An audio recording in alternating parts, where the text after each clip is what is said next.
Hallo Klickenabendler, wir sind auf der BerlinCon and now we have to speak English because next to me is Ricardo, right? Yes, Ricardo, nice to meet you. Hi. Ricardo from Cranio Creation, hi guys. Cranio Creation is first time in Berlin at the BerlinCon, I guess? At the Barrage Spiel is our first time, yes. We really liked it, it's a super con and I think we do it again over and over because we really are proud of it. Nice. You've got 3 new games with you. Yep. The game which is in front of us called Barrage, and Barrage or whatever you like. Actually, it's a French word and I don't speak French. So. And it's a gamer's game, of course, because it's yes, it's a heavy game for every gamers. And as soon as I'll explain to you the core mechanic, you'll know why. It will not be released this year. It will come up next year. Next year. But you will tell us, I guess, after the explanation, there will be a Kickstarter. In October, exactly. right? Exactly. As I know. Later in October, just before it will start just before Essen, and then we'll have, of course, a booth specifically for Barrage in Essen. After that, we expect to deliver the games to our bakers later in late March, and then we'll have the retail version for sale in late July or August, possibly. So. The bakers will get the game way before the retail version. Okay, the game is laid out here. What's the theme of the game? It's about power, I guess? It's about water and power. It's water management and power production. It's from Simone Luciani, the same designer of a lot of wonderful games that I hope you really played. That is, Newton, our new game. Lorenzo il Magnifico. Exactly. Tolkien and a lot of other interesting games. Should I start yes. talking about? Okay, so the 2 core mechanics of the game are the flow of the water mechanic and the building mechanic. The water works like this. So players are rival companies that try to make the most profit out of these basin of water that are connected by rivers and tunnels or canal, I don't remember the actual name.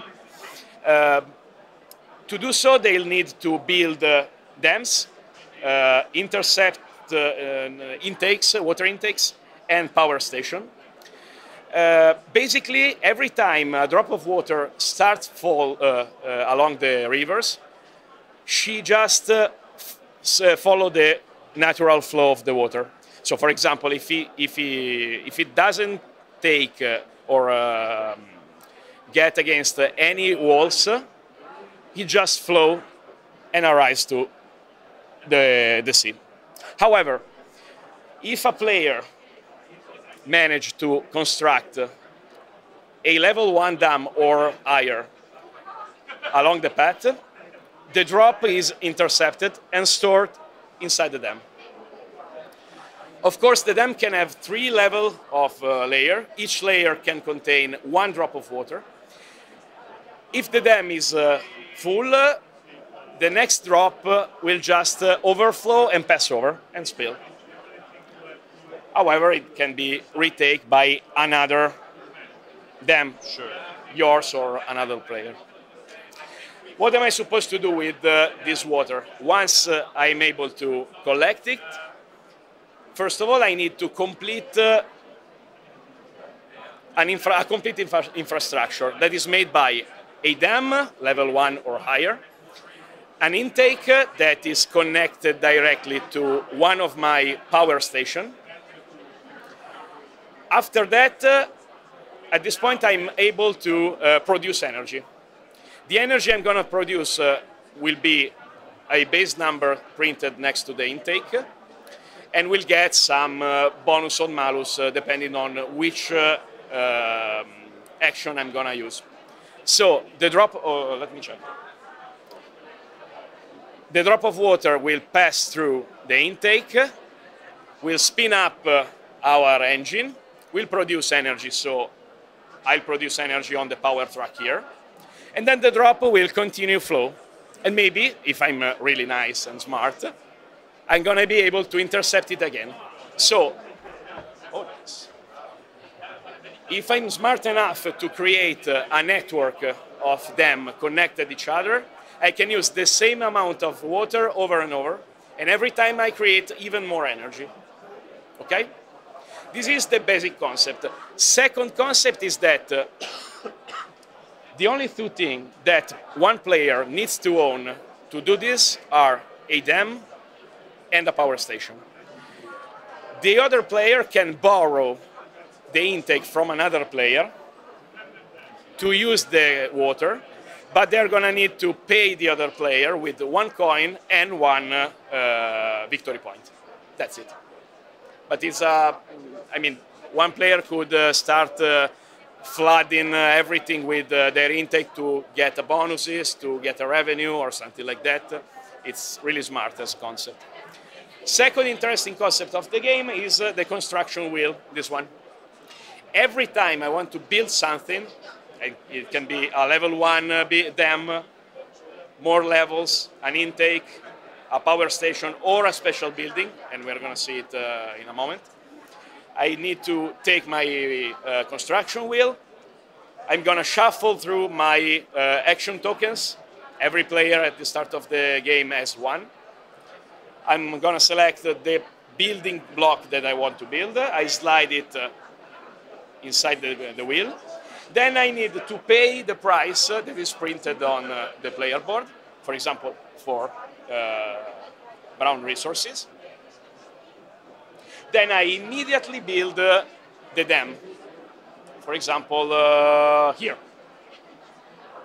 And then I rotate the building wheel. Now it takes time till you get the resources back and the action back.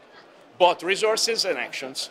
That means that you actually don't ever deplete your resources. You have that resources, you can increase them, of course, but if you're smart enough, you can manage to do a lot of stuff with just the starting resources. And so I'm gonna, every time I build something, it makes 1 click. So if I keep on building, it's likely that I will retrieve them. Of course, I can force the hand by using these wrenches here. So if I use this action, I'll take 1, 2, and 3 clicks. And this is a prototype, and it's likely to spill over. When it reaches the last spot, I retrieve both the action and the resources, and that's it. Every player has a different player board and player power. Every player board is designed in a way that it presents different bonuses underneath most of the building. Each bonus gave you an instant bonus right in the moment when you uncover it, and it's a recursive bonus for all the other subsequent rounds. Of course, the game is played in 5 rounds of actions. On each round, you have at your disposal 12 workers, and I'm going to use worker to do a lot of stuff. I'm going to use worker to build stuff. I'm going to use workers to retrieve contracts, for example. The contracts behave a little bit like Marco Polo contracts, okay? Another game by Simone. And that's it. The core of the game is this. How we score points with contracts. So when I get a contract, I add it to my play area. And as soon as I fulfill his requirement, I flip it over and I get the bonus. And to fulfill it, I need to produce this amount of energy in 1 shot. To produce energy, I will use the turbine station action. There's a lot of action there that can give you a +2 or -2 bonus or malus. So first player gets in wins, basically. And then at the end of each round, there will be a calculation of the point that will value if a player is eligible to take a bonus or don't take it. For example, in this situation,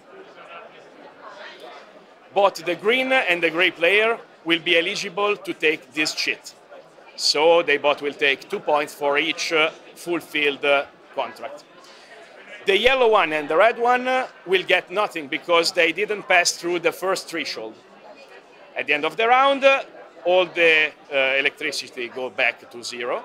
The first cheat is removed, and then there's the second round. The second round behaves like this. Okay, let's say the yellow one is here, the gray one is here, the green is here, and the red is here. So the red is not eligible. It will just take 2 money. The yellow and the gray are over the threshold, so they take the full bonus. The green is still eligible because it trespasses the threshold, and it will take the bonus with a -4 malus, and then a -8, and then a -12, and so on. At the end of the last round, players will check one of the endgame cards, and they will give you points based on how you behaved during buildings or cards or where you built the buildings and so on. All right. That's it. That's a quick overview because there's a lot of details inside the game. Yeah, absolutely. Of course, this is an early prototype. The game is finished. The mechanics, the balancing is done. Everything is done. We just need to finish up the graphics, and it will be something like the roll-up that we exposed, and will be really nice and smooth. And I think you will enjoy it a lot. So why does the game go to Kickstarter? Because it's pretty costly to build. And a lot of wooden or plastic tiles? No, it will be custom cut wooden blocks, different for each player. Every player will be in charge of a different faction, and it will be, of course, a different nation. It's set in the 1920s, so every nation will be characterized by a different architectonic style. For example, Germany will have Gropius with the Bauhaus style. Italy will show some international style, something like that. And France, of course, will have Le Corbusier and so on. So we want to produce a game that is nice to play and nice to see. And we want to make it really right and propose something that stands out really good. And also the retail version will have, when the Kickstarter is going great, will have some wooden blocks inside? No. Actually, the retail version will have all the stretch goal for the retail version of the Kickstarter. Of course, it will cost a lot more than the bakers. But during the campaign, bakers will have the possibility to buy the deluxe edition that will be not available to buy later in the retail. And it will have a 3D map, an optional 3D map. With plastic inlay, so... I don't think it will have a plastic inlay. It will be multi-layered with recess everywhere. We will include, if the stretch goal arrives right, it will include an art book and some advanced faction for the players.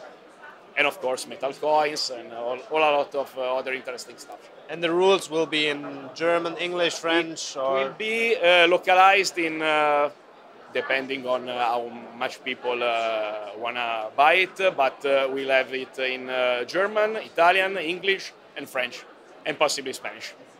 All right. And when the game is produced, other people can buy the non-Kickstarter version Essen 2019. Yes, right? I suppose so. Maybe a little earlier, but the official launch will be Essen 2019. All right. Okay. Thanks for your time. Thank you. I really enjoyed this interview, and you're very welcome to try anything else you like. See you later at Essen, I guess? Yes, of course. We will be there. We'll be at Genken and Essen. And, Hall 3, I think, right? Cranio? Sorry? Cranio's Hall 3, right? Yeah. In Essen. Yes. Yes. All right. See you then. Thank you so much. Have a nice day and good continuation. Bye. Bye.